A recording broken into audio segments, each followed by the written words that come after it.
Hello guys, I'm Purna, senior Python developer. ఇవాళ మన లెక్చర్లో పైథాన్ని కంప్యూటర్లో ఎలా ఇన్స్టాల్ చేసుకోవాలి అండ్ అట్లానే పైథాన్ ప్రోగ్రామ్స్ రాయాలంటే ఏ ఎడిటర్ సూటబుల్గా ఉంటుంది. సో ఆ ఇన్స్టలేషన్ ప్రాసెస్, ఆ ఎన్వైర్న్మెంట్ సెటప్ అని ఇవాళ చూద్దాం. Okay, so let's get started. So first of all క్రోమ్లో వెళ్ళి మీరు పైథాన్ని డౌన్లోడ్ చేసుకోవాలి. సో పైథాన్ని డౌన్లోడ్ python.org అని మదర్ సైట్లోకి వెళ్తే మనకి డౌన్లోడ్ అవైలబిలిటీ ఉంటుంది. సో పైథాన్ ఫౌండేషన్ వాళ్ళు ఈ మదర్ సైట్లో మనకి documentations, downloads and different types of opportunities, forms ఇలా రకరకాల యాక్టివిటీస్ చేస్తూ ఉంటారు. ఓకే, సో మనము డౌన్లోడ్స్లోకి వెళ్ళి సో మన లేటెస్ట్ వర్షన్ని డౌన్లోడ్ చేసుకోవచ్చు. నేను ఈ వీడియో చేసే టైంకి నాకు ఈ వర్షన్ అవైలబిలిటీ ఉండింది. వేరాజ్ మీరు పర్టికులర్ వర్షన్ని చూస్ చేసుకోవాలి అనుకుంటే ఇక్కడ లిస్ట్ ఆఫ్ వర్షన్స్ ఉన్నాయి. ఆ వర్షన్ ఎప్పుడు రిలీజ్ అయ్యింది, ఆ పర్టికులర్ అప్డేట్ ఎప్పుడు వచ్చింది అన్నవి ఉన్నాయి. సో ఆ పర్టికులర్ పైథాన్ని ఇన్స్టాల్ చేసుకోవాలంటే డౌన్లోడ్ చేసుకోవచ్చు దాన్ని మీరు. ఓకే, వేరాజ్ ఫర్ ఎగ్జాంపుల్ మీరు లోపలికి వెళ్ళారనుకోండి, మీరు లోపలికి వెళ్తే అక్కడ డిఫరెన్సెస్ కూడా ఉంటాయి. 3.9కి 3.10కి ఏముంటాయి, అలాగే మ్యాక్ రిలీజ్కి తర్వాత. Okay, and Python Linux release కోసం కానీ లేకపోతే విండోస్లో ఏమేమి హెల్ప్ఫుల్ ఉంటాయి. సో ఇలా నెంబర్ ఆఫ్ థింగ్స్ ఉన్నాయి. ఓకేనా, సో ఇవన్నీ కాకుండా మీరు లేటెస్ట్ వర్షన్ కావాలి అనుకుంటే సింప్లీ డౌన్లోడ్లో ఫర్ విండోస్ దీంట్లోకి వెళ్ళిపోతే డౌన్లోడ్ నౌ కొట్టేస్తే ఆటోమేటిక్లీ ఆ డిఫాల్ట్ వర్షన్, లేటెస్ట్ వర్షన్ ఏదైతే ఉందో అది వచ్చేస్తుంది. ఓకేనా, సో దీన్ని ఇన్స్టాల్ చేసుకోవాలి. ఓపెన్ చేద్దాము. సో రన్ యాజ్ అడ్మినిస్ట్రేషన్ చేయాలి ఇది యాక్చువల్గా. సో ఇక్కడ మనకి ఇన్స్టాల్ అడుగుతుంది, 64 బిట్ డీటెయిల్స్ ఉన్నాయి. డైరెక్ట్లీ ఇలా ఇన్స్టాల్ చేసుకోవచ్చు, బట్ సమ్ టైమ్స్ అవి ఆ పర్టికులర్ లొకేషన్ సజెస్టబుల్ కాదు. సో కస్టమైజ్ ఇన్స్టలేషన్లోకి వెళ్తాం. సో కస్టమైజ్ ఇన్స్టలేషన్లోకి వెళ్ళిన తర్వాత ఇక్కడ డాక్యుమెంటేషన్ అండ్ ఇన్స్టాలర్ ప్యాకేజెస్ ఇలాంటివి కావాలని అడుగుతుంది. కావాలి అనుకుంటాము అన్నీ టిక్ పెట్టండి, ప్రాబ్లం లేదు. And install for all users పెట్టండి, ప్రీ కంపైల్ అవుతుంది. అండ్ ఎన్వైర్న్మెంట్ వేరియబుల్స్లోకి యాడ్ చేసుకోవాలి పైథాన్ని. అప్పుడే మనం కమాండ్ ప్రాంప్ట్లో కూడా ఓపెన్ చేసుకోవచ్చు. అట్ ద సేమ్ టైం మీరు ఈ పైథాన్ 3.11 అనే లొకేషన్లో సిలోనే పెట్టండి, వేరే ఏదో అదర్ లొకేషన్స్లో కాకుండా.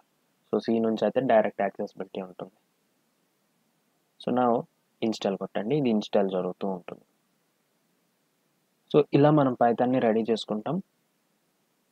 వన్స్ ఇది ఇన్స్టాల్ అయిన తర్వాత మనము చెక్ చేసుకోవాలి, కంప్యూటర్లోకి వెళ్ళి మనం ఇన్స్టాల్ అయిందా లేదా అని చెక్ చేసుకుంటే సరిపోతుంది. రైట్, మీరు చూస్తున్నారు. సో పైథాన్ సక్సెస్ఫుల్గా ఇన్స్టాల్ అని చూపిస్తుంది మెసేజ్. సో ఇది పనిచేస్తుందో లేదో మనం టెస్ట్ చేద్దాం. సో విండోస్ ఆర్ కొట్టి అక్కడ కమాండ్ ప్రాంప్ట్ ఓపెన్ చేస్తే మీకు కమాండ్ ప్రాంప్ట్ ఓపెన్ అవుతుంది. సో ఇక్కడ మీరు python పైథాన్ అని కొట్టగానే మీకు పైథాన్ షెల్ ఓపెన్ అవ్వాలి. సో ఇలా పైథాన్ షెల్ ఓపెన్ అయితే ఆటోమేటిక్లీ మీకు పైథాన్ సక్సెస్ఫుల్లీ ఇన్స్టాల్ అయినట్టు అర్థం. సో ఇక్కడ మీరు 3.11.2 చూస్తున్నారు అండ్ ఇది Feb 7, 2023 రిలీజ్ అయ్యింది. సో అన్ని డీటెయిల్స్ ఇన్ఫర్మేషన్ చూపిస్తుంది. సో మీరు సింప్లీ ప్రింట్ హలో వరల్డ్ అని కూడా రాసుకోవచ్చు. ఓకేనా,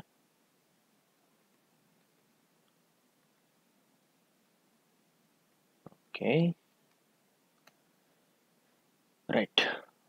సో ఎర్రర్స్ అండ్ అన్నీ పర్ఫెక్ట్గానే ఉంటాయి కూడా. Okay fine. సో ఇలా మనం పైథాన్ రన్ చేసుకుంటాం. ఇప్పుడు మీరు ఫర్ ఎగ్జాంపుల్ ఒక పైథాన్ ప్రోగ్రామ్ రాయాలి అనుకుంటే దాన్ని మీరు నోట్ ప్యాడ్లో రాసుకోవచ్చు. ఓకే, నోట్ ప్యాడ్లో రాసుకొని మీరు సేవ్ చేసుకొని దాన్ని ఎక్కడ కావాలంటే అక్కడ యూస్ చేసుకోవచ్చు. ఓకే, బట్ థింగ్ ఏంటంటే మీరు నోట్ ప్యాడ్లో రాసినప్పుడు మీకు కలర్ కోడింగ్, టెక్స్టింగ్, ఎడిటింగ్ ఇలాంటివన్నీ ఉండవు. సో ఇప్పుడు మీరు ఫర్ ఎగ్జాంపుల్ సింపుల్లీ నేను ఇప్పుడు ఏదైతే రాశానో దీన్ని నేను .py ఎక్స్టెన్షన్తో సేవ్ చేస్తాను డెస్క్టాప్ మీద. ఓకే, సేవ్ అవుతుంది.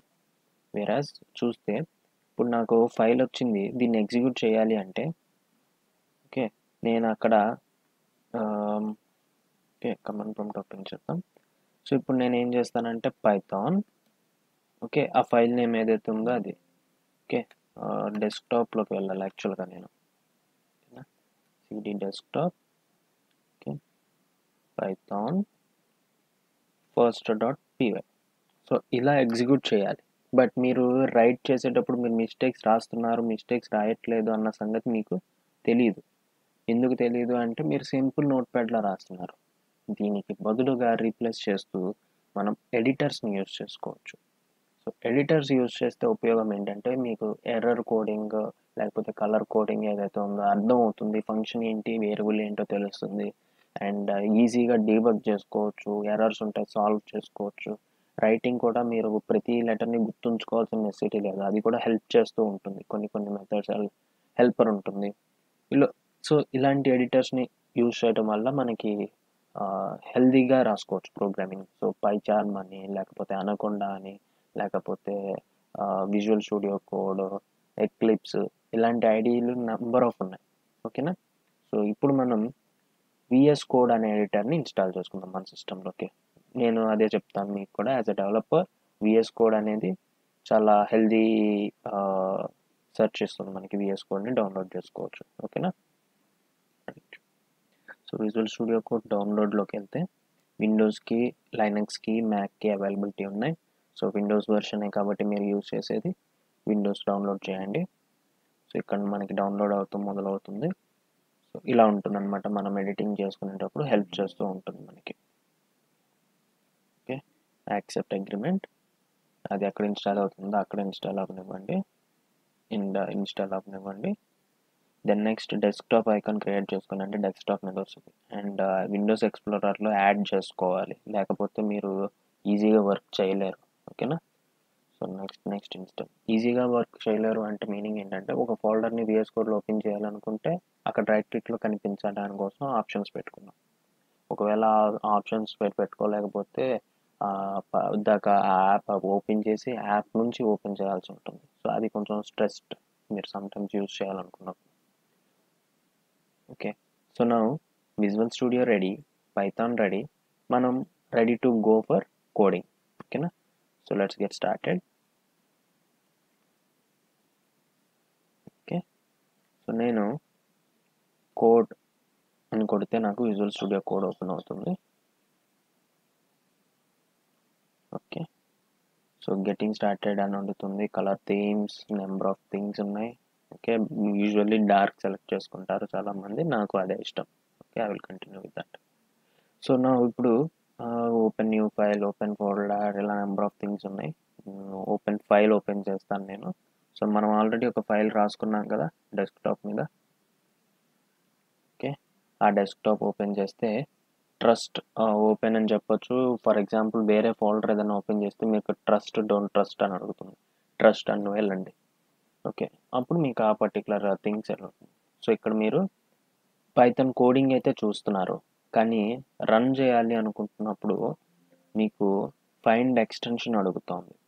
అంటే మీకు ఎడిటర్ రెడీగా ఉంది, పైథాన్ రెడీగా ఉంది, బట్ మీ ఎడిటర్ ఏదైతే ఉందో అది పైథాన్తో communicate చేయలేకపోతుంది right now.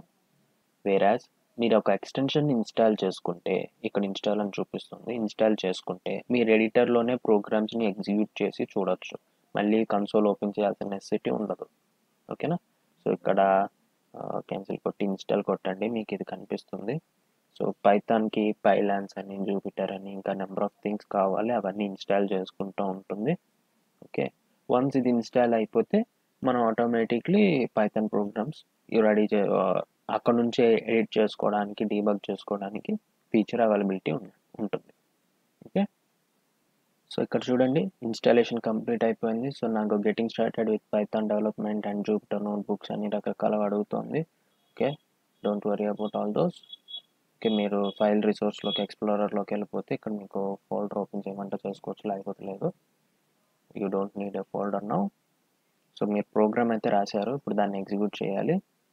Run without debugging అని కొట్టండి. ఇక్కడ రన్ వితౌట్ డిబగ్గింగ్ అని కొడితే మీకు ఆటోమేటిక్లీ కింద అవుట్పుట్ కనిపించడం మొదలవుతుంది. ఓకేనా. సో మీరు ఏం చేయాలి, పర్టికులర్లీ దీనికి డిఫాల్ట్స్ మార్చుకోవచ్చు. మీరు డిఫాల్ట్లీ ఇది పవర్ షెల్తో ఓపెన్ అవుతుంది. So sometimes power shell ఉండకూడదు నాకు అనుకుంటారు. సో డిఫాల్ట్ ప్రొఫైల్లోకి వెళ్ళి కమాండ్ ప్రాంప్ట్ పెట్టుకోండి. ఓకేనా. సో అప్పుడు మీరు రన్ చేసినప్పుడు డైరెక్ట్లీ కమాండ్ ప్రాంప్ట్కి వెళ్తుంది instead of power shell. Okay, bash shell ఉంటే బ్యాష్ షెల్, గిట్ షెల్ ఉంటే గిట్ షెల్ పెట్టుకోవచ్చు. అండ్ మీకు ఫాంట్ సైజ్ పెంచుకోవాలనుకోండి, ఇక్కడ ప్రిఫరెన్సెస్లోకి వెళ్ళాలి. ఫైల్లోకి వెళ్ళి ప్రిఫరెన్సెస్లోకి వెళ్తే ఇక్కడ సెట్టింగ్స్ అని ఉంటాయి. సో మీకు అన్ని రకాల settings, visual studio code settings అన్నీ ఇక్కడే ఉంటాయి.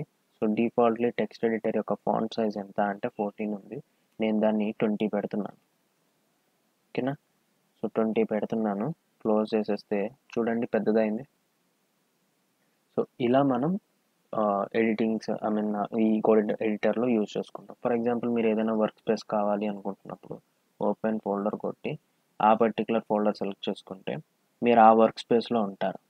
ఓకే, ఇప్పుడు ట్రస్ట్ అని అడుగుతుంది. ఓకే, ఎస్ ట్రస్ట్ అని చెప్పినప్పుడు మీరు ఇక్కడే ఫైల్స్ క్రియేట్ చేసుకోవచ్చు, ఫోల్డర్స్ క్రియేట్ చేసుకోవచ్చు, మీకు కావాల్సినవన్నీ ఇక్కడే చేసుకోవచ్చు. ఓకేనా? దిస్ ఈజ్ మనం విజువల్ స్టూడియో కోడ్లో కానీ పైథాన్ని ఎడిటింగ్ కానీ ఇవన్నీ చేసుకుంటూ ఉంటాం. Okay, so if you have any doubts you can reach me at my email. Okay, thank you.